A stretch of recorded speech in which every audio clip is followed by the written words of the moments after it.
This is Make It Mentionable. I'm Alyssa Patmos, and this is the show about being human in a world that encourages us to be robots. I invite you to join me as we journey through the mess, the magic, and the mania in between, because what we can talk about, we can manage. This honest conversation extravaganza includes free-flowing conversations and high doses of vulnerability to remind you that you aren't alone. No topic is off limits, and episodes are designed to leave you smarter, aka more self-aware than when you came. I am so glad you're here. Hello, and welcome back to another episode of Make It Mentionable. I'm your host, Alyssa Patmos, and today we're talking about one of my favorite things that I love talking about, which is knowledge and learning and the process of learning. And the reason I'm fascinated by this is because I've been a saturated sponge numerous times in my life. And if you think about the purpose of a sponge, its intention is, to help you clean dishes or to clean off the counters. Like Jeff loves the sponge. He loves to use it for everything. Like he'll wipe off the cabinets with it. He'll wipe off the countertops and then go use it on the dishes. I'm like more multi-purpose or multiple sponges. I would like a sponge that's for dirty dishes and then one that's for like cleaner things. So it's now officially my responsibility to make sure that our sponge is swapped out enough in our household. Because the thing is that like as the sponge gets used more and more over time, like it gets useless. It doesn't clean as well. So you can think about it on the macro scale, like, okay, you've used this sponge for 3 months and you can't wring everything out of it all the time. And it's just getting dirtier and bacteria is growing. So, okay, might be time for a new sponge. But even like on a day-to-day basis, if, you get it really wet and then you go clean up a spill, or you wring it out and then you go clean up a spill and it gets really wet in that process, it becomes saturated and then it doesn't do its job. It's just flinging dirty water on things. And a lot of times we can become like saturated sponges, especially when it comes to knowledge and how much information we consume. I mean, we live in an age where there's so much information thrown at us all the time. Social media, blog posts, articles, email, and then just the conversations we're having. Like we can find any amount of information that we want and consume it for hours and hours and hours. And so then we become very passive in that process. And over time, we can get saturated with other people's thoughts. And if we're not wringing ourselves out, we can become useless in sharing our own gifts and in sharing our own creativity. And so is there a time, or do you feel like a saturated sponge right now? Are you consuming so much that you aren't actually unleashing your own creativity on the world? And by creativity, I don't mean, that you're going out and you're painting or you're sculpting. Creativity is whatever makes you feel creative. I had a conversation about this with my dad once. He was like, I don't really feel like I'm that creative. And he's telling me this as he's like grilling a pineapple and is going to go put ice cream on it. And I'm like, well, that's a creative thing to grill. For Jeff, he's really creative in spreadsheets, which is not how my brain works at all. And so creativity can be whatever it is that is your creative gift, something that you have a different lens on that other people don't. And if we are constantly consuming though other people's thoughts, reading things constantly, sometimes we can get creatively constipated because we're saturated sponges. So in order to wring ourselves out, it can be good to create a system around an active behavior after passive consumption. So for me, I have been reading a ton lately on, well, one, I've talked about it, digital minimalism. which led me down a rabbit hole of solitude, and then I was reading about digital gardens, which digital gardens are really cool. I'm going to go on a slight tangent about what they are. It's kind of like this space. It's kind of like a public notebook where it's in between a like completely raw note. I mean, last week before I cleaned it out, I had 800 notes in my iPhone's note app and like a published blog post. And so it's a way for, to interact with thoughts and to link ideas together in a public way that people can read and see, but not have to have it be this like 800 word published article. So I'm creating a digital garden and I'm not quite ready to share it, but I will be sharing it soon. I'm super excited about it. I put some really fun, quick stories in there that don't warrant an entire blog post or an entire episode, but have these like fun little nuggets. And so digital gardens were actually one way that I started being more active in consumption. So I've been reading about digital minimalism. I've been reading about solitude, digital gardens. I've been reading about education. I'm fascinated with the way people learn, with the way that we learn, and the differences between like learning and education and teaching and what role each of those play together. Because learning, nobody can really decide if I learn something. I set the intention out that with each episode here, you learn something about yourself. It increases self-awareness. But I can't guarantee that you're going to learn something because learning is our responsibility. It's much more of like an intrinsic thing. Teaching, though, is like prescribed information in a lot of ways. And so my thoughts are half baked on this, and this isn't an episode about this, but I'm fascinated by the differences, and it's an ongoing conversation that I'm having in my notes app with myself. Because we end up so often defaulting to thinking that having more knowledge is going to solve our problems.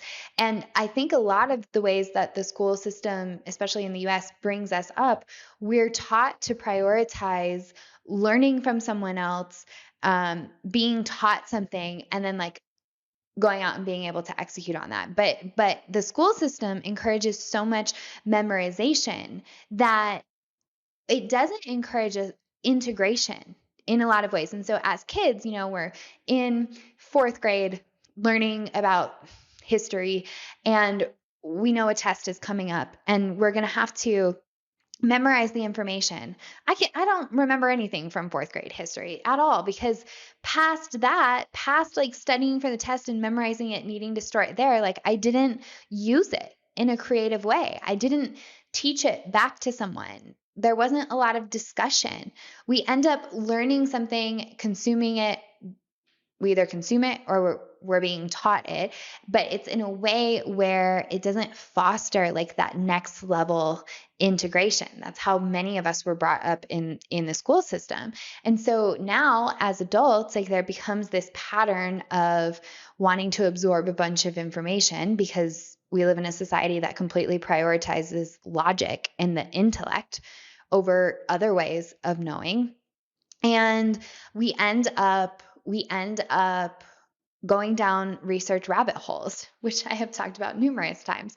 But we end up going down these holes and just like consuming, and we can get obsessed with gathering new information and researching instead of actually acting on that nudge that we had in the first place that sent us down that rabbit hole.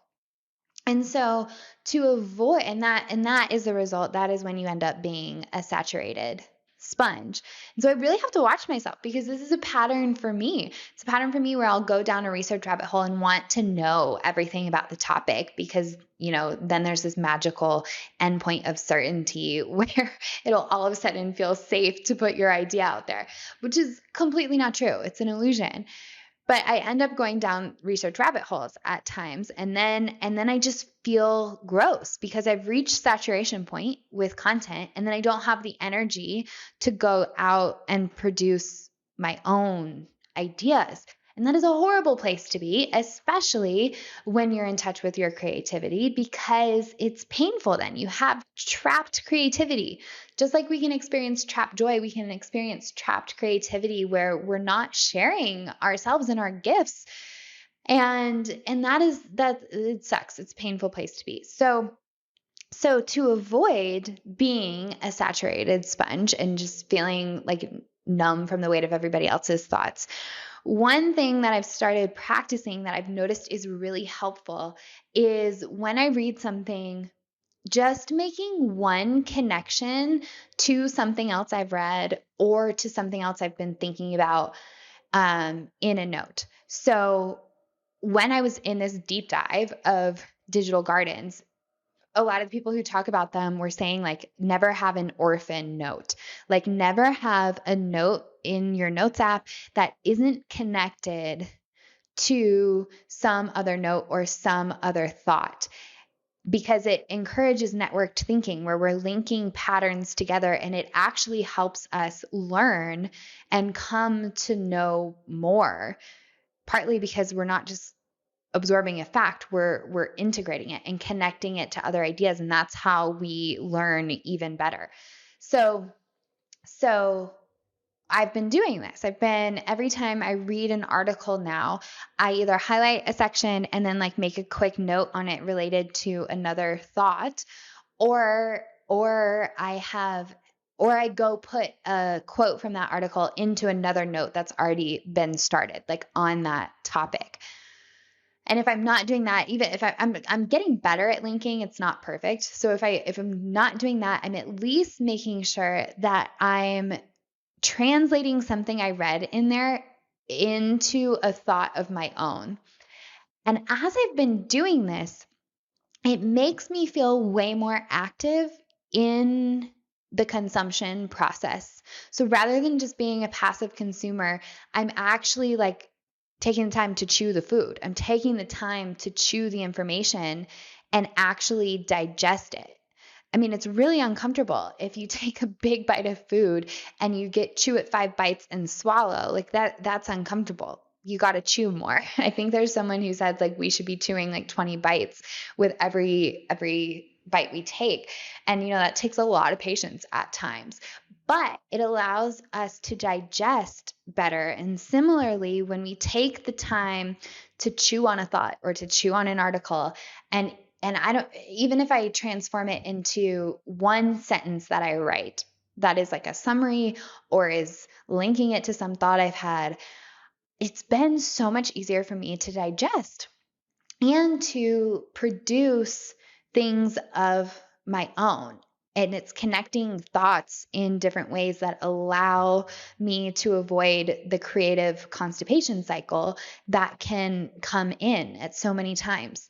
I think a lot of times, and Laura Belgray of Talking Shrimp talks about this a lot of times writer's block isn't not having anything to say, it's actually having too much to say, because we've consumed and consumed and consumed without taking these like micro moments to actively connect or to create one thing that is slightly new from the consumption process. And so we end up with writer's block because then when we want to sit down and start, it feels like there's so many things, like so many things.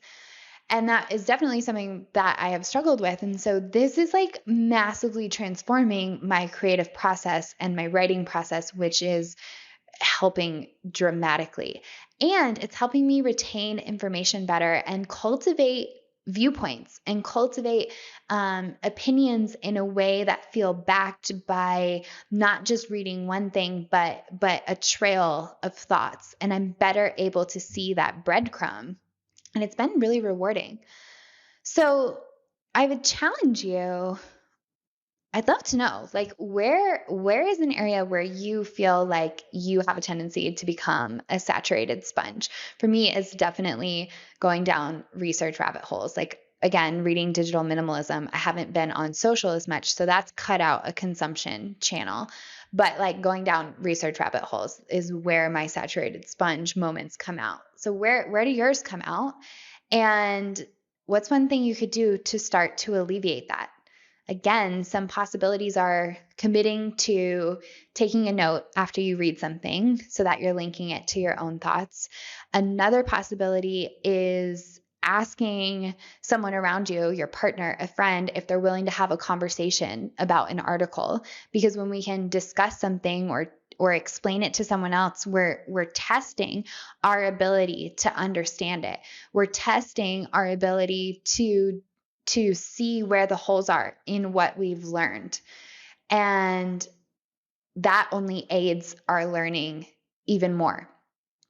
Being a saturated sponge doesn't feel good. It doesn't feel good at all because it can lead to creative constipation. And so I encourage you, if this resonates with you, if you've ever felt like a saturated sponge, to try one of these two things, to try either linking thoughts after you read it or teaching it to someone or explaining it to someone so that it's not blocking your pathways, because we need your gifts. We need your gifts in the world. And the last thing we need is it just getting gummed up by the ideas of everyone else to the point where you're not sharing it.